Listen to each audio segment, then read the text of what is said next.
Une femme, par nature et parce que de toute façon elle ne peut pas étudier, n'a pas la compétence, vous voyez que ce mot revient souvent aujourd'hui, n'a pas la compétence pour siéger dans une assemblée politique.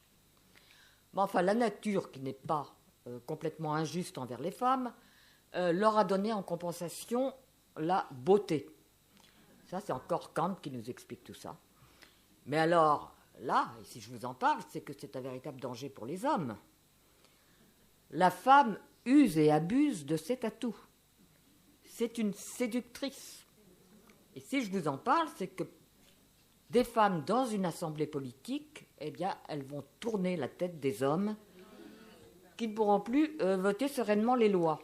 Le mot qui revient le plus souvent dans les années 1930 en France, c'est le mot zizanie. À chaque fois, vous avez, si les femmes entrent au Parlement, c'est la zizanie.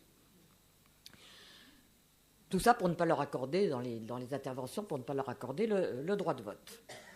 Et alors, on voit revenir en comparaison, la comparaison entre la femme et l'animal. Et comme vous le savez, les sénateurs, je n'ai pas parlé des sénatrices, les sénateurs ont beaucoup d'humour. Donc, je vous en donne 2 échantillons.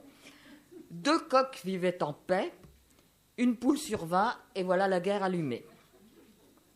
Ou alors, ce jeu de mots, une femme au Sénat, si les femmes arrivent au Sénat, c'est sortir une poule de la basse-cour pour la mettre dans la haute-cour.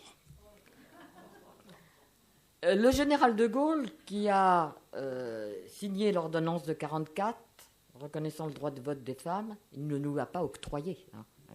C'était une ordonnance qu'il a reconnue. Lui pense que les femmes sont un élément perturbateur en politique et il ne souhaite pas leur participation aux instances publiques beaucoup plus largement que les instances politiques, c'est-à-dire préfets, etc., etc., le moins possible. Et les débuts de la Ve République sont effectivement catastrophiques pour les femmes qui désirent entrer en politique. Le nombre de femmes députées qui était déjà faible, un pic de plus de un peu plus de 6% sous la IVe République, chute comme celui des sénatrices, des conseillères municipales, etc., je vais plus vite. 3 femmes ministres seulement de 1959 à 1969, une par gouvernement dans ces 3, et De Gaulle refuse les femmes comme conseillers.